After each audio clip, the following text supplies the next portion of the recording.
Yeah, hey, Bill, there's a lot of great stadiums in Major League Baseball. Obviously, the Rangers have a new park. What stadiums do you plan on visiting in 2020? We're on to Cincinnati.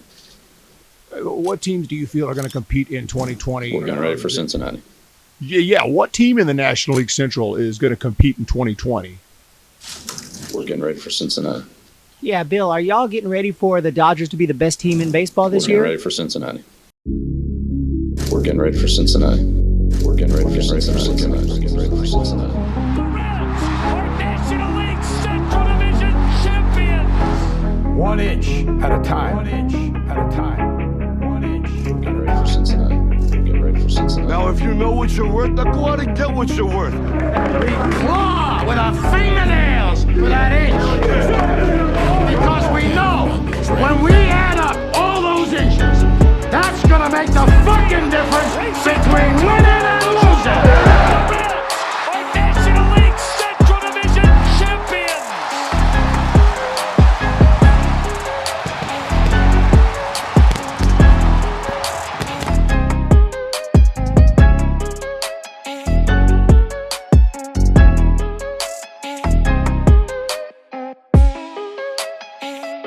What's going on, everybody? Welcome back to the Humm Baby Baseball channel, and today we're talking Cincinnati Reds, doing my full preview on the Reds. And I want to thank all the Reds fans and other baseball fans who have checked out my Reds videos, because they have done absolutely amazing. I don't know how it happened, but it's a big part of why my channel has grown so much in the past few months. So I want to thank all y'all. It means a lot.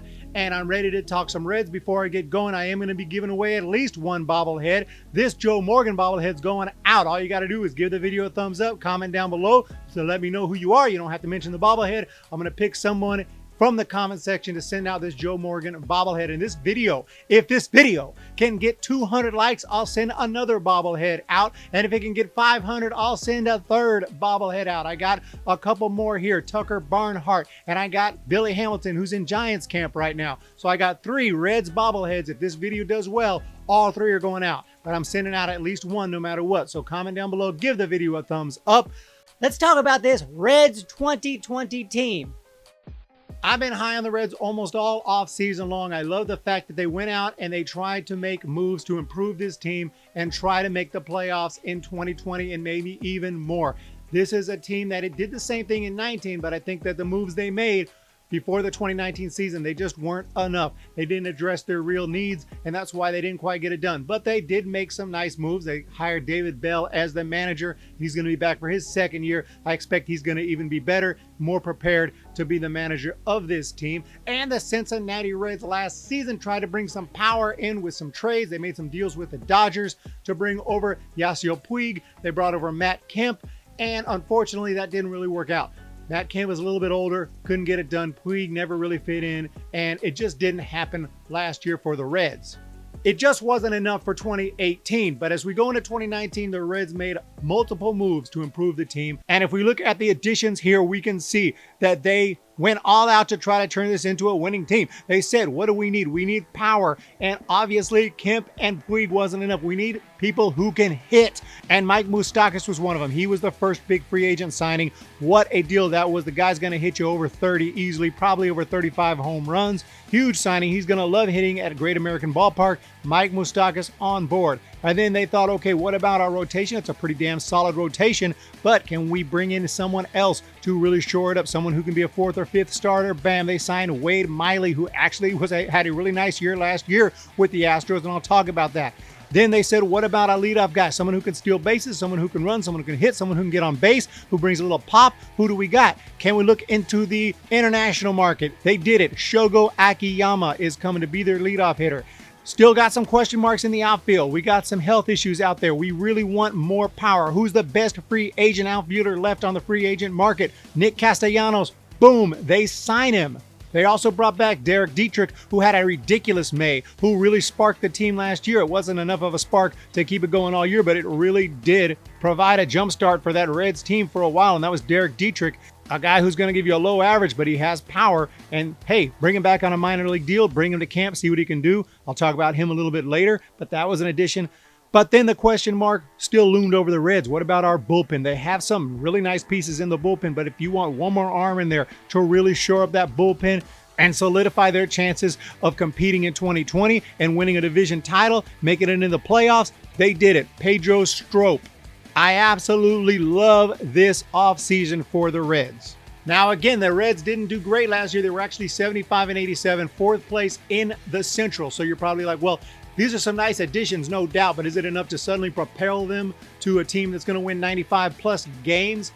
Technically, I would say no. Just these additions itself is not going to add necessarily 20 wins, but I'm also taking other things into account, such as I think Raisel Iglesias is going to have a much better year as the closer. I think he had a down year last year. I see him having a much bigger year this year. Again, David Bell's coming back for his second season. Other bullpen arms like Michael Lorenzen and Robert Stevenson, I expect to have much better years. I know these guys are solid. The Reds also brought in a couple other bullpen pieces I'll talk about on minor league deals that they might be able to contribute. So a lot of little moves as well, not just the big moves. And just the simple fact that there are more players I expect to have better years than players I expect to decline. So let's take a look at a potential starting lineup for the Reds. We'll go through the lineup, go through the bullpen, go through the rotation, and then I'll talk about my final thoughts. Let's get going. Boom. So you got Akiyama as the leadoff guy, bringing him over from Japan. The guy plays great defense. He's got speed. He's a contact hitter, career 301 hitter in Japan. He's got 3 straight seasons of 20 plus home runs. Model of consistency over there. Now, I know it's going to be different here, and the question is going to be asked, is he going to play well here? But I think Japanese players have shown time and time again that when they come over to the big leagues, they can hit big league pitching. It's not that big a deal. Some of them, yes, have more of a drop than others, but I see Akiyama being a very good player over here and contributing to this Reds team. Then you have Votto, 36 years old, 6-time All-Star. This is a guy you want in your lineup as long as you don't want a whole ton of veterans who are 36 in your lineup, but having 1 or 2, I think that's nice. It's going to solidify your team. Great leadership there, and the guy can still play. So Votto possibly hitting second or somewhere else in the lineup, but you got him at first base. Then Eugenio Suarez. Right now, he's having a little problem. He's still recovering from a shoulder procedure earlier in the offseason, but he said he might be ready by opening day. If not, he'll be ready very soon. The guy hit 49 bombs last year, 358 on base. Still managed a 271 average. He does strike out, but who cares with those kind of numbers? He is getting better and better every year. My powers have doubled since the last time we met. Then you got your newcomer, Moustakas. He's going to hit 30-plus home runs. I consider this dude a star. I mean, he is just awesome. Then Castellanos, another great hitter. Castellanos, for a long time, was a nice hitter for Detroit. He's never really got an extended period of time in a ballpark that may play to his swing because Detroit has this massive ballpark. So when he went to Wrigley Field, he did really well, and he crushed the ball over there, and he's hitting home runs left and right. So we got to see how he's going to do. I got a feeling he's going to be good in Cincinnati, and he's going to love hitting at that ballpark. The bottom of the order, the bottom 3 is where the question marks might come in. Right fielder, I kind of had assumed for a while was going to be Aquino, but Reds fans have informed me that he has minor league options. He's probably going to start the year in AAA. Besides, he's not doing well in spring training. He's like 1 for 20 so far in spring training. So he's got 9 strikeouts. Yeah, clearly he's probably going to start the year in the minors. Someone else is going to be in the outfield, maybe Jesse Winker. That's who we got here listed here. He had a nice 2018. Average dropped a little bit last year to 269, but he hit 16 home runs and 338 at bats. Winker's got some pop. And of course, Nick Senzel, always an option. In his first year last year, he hit 256 with 12 home runs. Didn't exactly tear it up, and he had some injury issues as well. But he's versatile. He can play some infield, some short, some second. Sure, we'll see Senzel quite a bit in 2020. Phillip Ervin also you got as your 4th outfielder.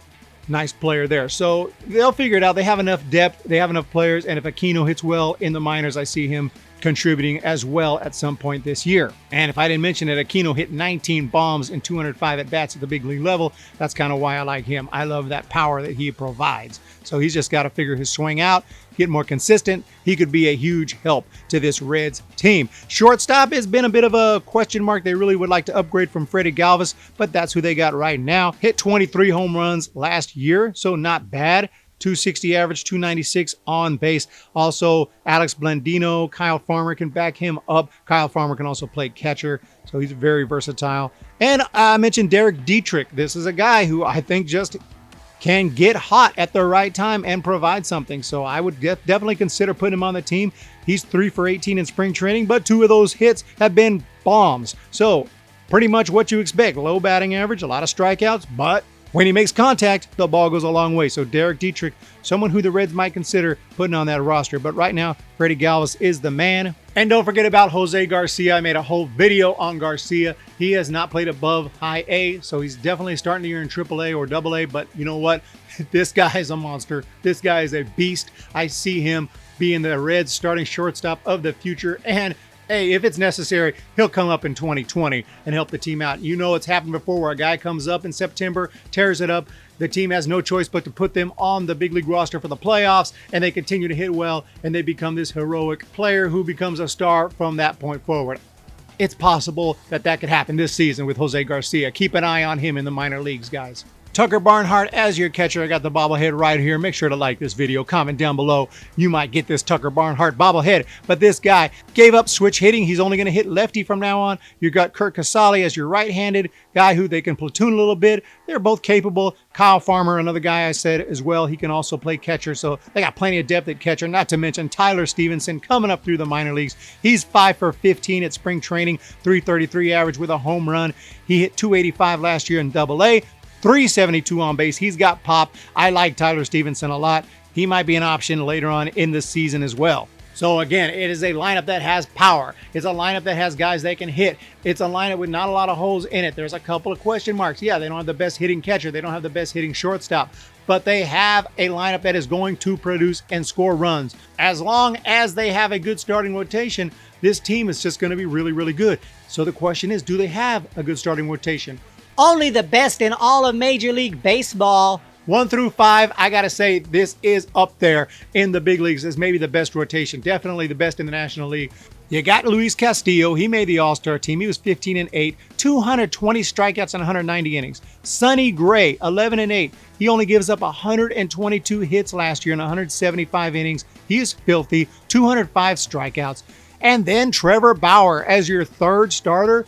This guy, who is an absolute hero, by the way. I love what he was doing in spring training. He was telling the hitters what pitch was coming. Figured, hey, might as well do this. That way we don't have to worry about the sign stealing. It was pretty funny, pretty awesome. Trevor Bauer's cool. Love this guy. But he struck out more than both those previous pitchers I mentioned last year. 253 strikeouts. You talk about a strikeout rotation 1 through 3. And Bauer didn't even play the whole year last year with Cincinnati. He started with Cleveland. He was 9-8 over there with a 3.79 ERA. And his numbers with the Reds were not great, 2-5, 6.39 ERA, but keep in mind his FIP was 4.85, which tells you that maybe there was some bad luck involved. Maybe he didn't really pitch as bad to earn a 6.39 ERA. Bottom line is that was irregular for him. He's usually very solid. He is a really good pitcher. And on a full year with the Reds, he's not going to have an ERA of 6 point something. It's not happening. He is going to strike out a ton of guys. He's going to have a great year. He seems very motivated. That's just your 1 through 3. Anthony DeSclafani, he is solid. He had 31 starts last year, 3.89 ERA, 9-9 record. Wade Miley, your number 5 guy is Wade Miley. I've heard people say he's washed up. Look, I know he's not as good as he used to be, maybe with the Diamondbacks and whatnot.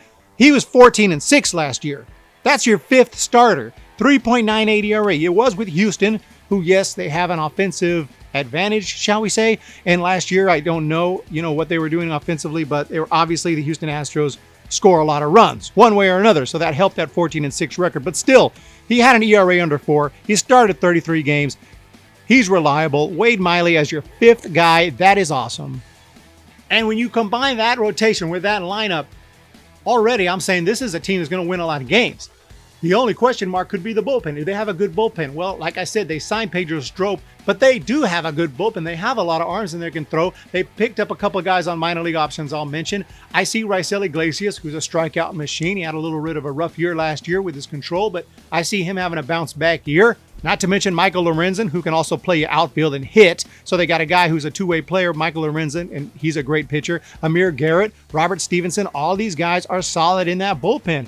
And now you add Strop to that. They also signed Nate Jones on a minor league deal. He was with the White Sox for years. He's already looking pretty good in spring training. He does have an injury history, had some surgeries, but if Nate Jones makes the team, that's another guy. Justin Schaefer was with the Blue Jays last year, struck out 39-39, 3.86 ERA, another guy who might make the team, and he is really solid. Then you got Lucas Sims in there. I see some names. Matt Bowman has been a pretty good relief pitcher in the past, so they have some depth in the bullpen. more than enough where I think that they should be okay. With that type of lineup, it's going to score a lot of runs. That bullpen is going to be able to hold a lot of leads, and that rotation is just going to pick up a bunch of wins and strike out a bunch of guys. All in all, look, yeah, last year things didn't go right for the Reds. I see it going right in 2020. I really do. I see this as a really good team.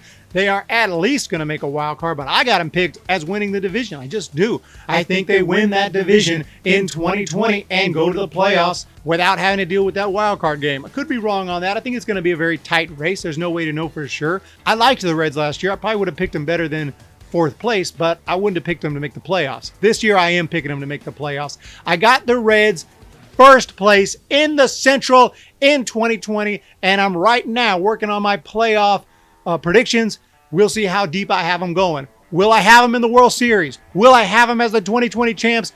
Keep an eye out for my predictions video. It's coming very soon. It'll be here well before opening day. I'm getting it ready now. So guys, watch out for that. Thanks for joining me on this video today. Make sure to hit the like. This bobblehead is going out. Joe Morgan is going out no matter what. I don't care if I get 0 likes and 2 views. The Joe Morgan's going out. As for the other 2 bobbles, let's get this thing up there. 200 likes, another bobble will go out. 500 likes, all 3 bobbles are going out. Hit the like button. Hit the subscribe button. Comment down below. Thank you so much, and make sure to Subscribe to Humm Baby Baseball now. see ya! When the Giants come to town, it's bye-bye, baby. Every time the chips